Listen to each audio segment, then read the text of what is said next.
Each year, the MacArthur Foundation awards its so-called Genius Awards. They are prestigious awards for intellectual and artistic achievement.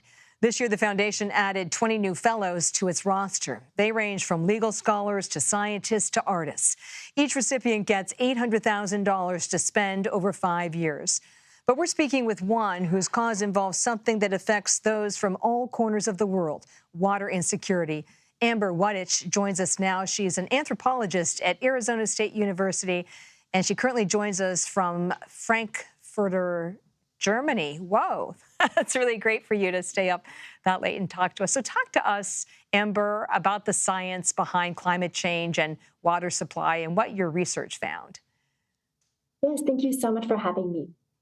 I'm an anthropologist, and I study how humans survive water insecurity across cultures and around the world, and look for ways to improve water security that are justice-oriented, pro-poor, and work with communities' own needs.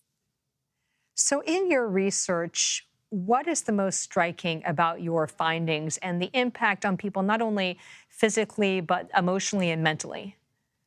Yes, the most striking finding we've had is that the solution that has worked wonderfully around the world for the last 150 years, getting piped water to everyone, is probably not going to work well in the future because of climate change destroying pipes and underinvestment creating infrastructural decline.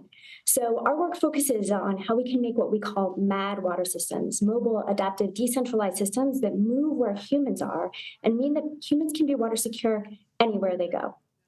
Well, let's take that a step further, because this really seems like a novel concept, and I guess why you won one of these Genius grants. So it sounds like you're trying to take the solution to wherever the problem is, rather than having some kind of static option. That's exactly right. And the reason that we came up with the solution is that we went and observed people living in the most water insecure conditions all over the world and looked at how it was that they solved that problem and found a way to survive.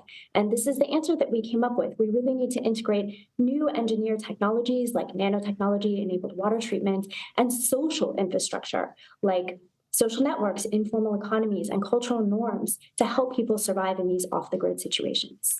So which groups are really ahead in terms of developing these ideas? Are we seeing it most, let's say, in countries like Africa, or are we seeing the innovations in Western Europe and the United States?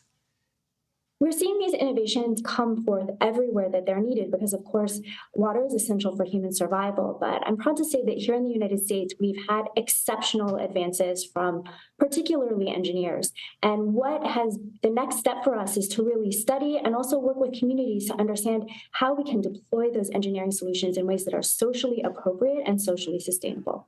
One of the things that's striking about your research is that it looks at the social impact of water insecurity. Tell us more about that.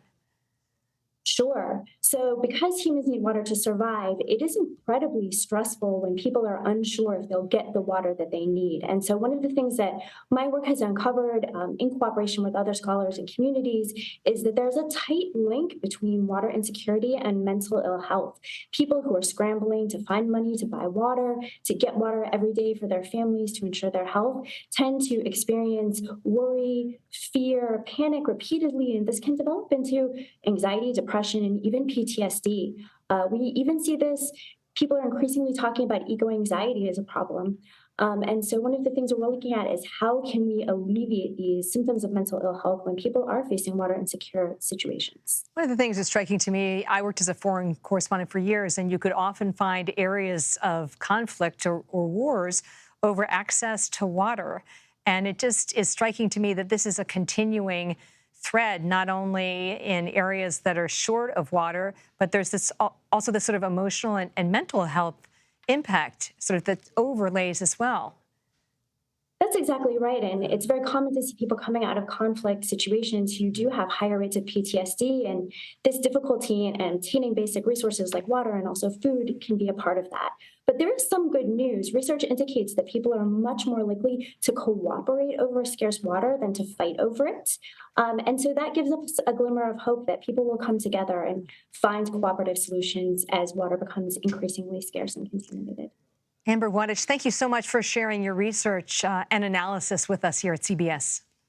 Thank you for having me.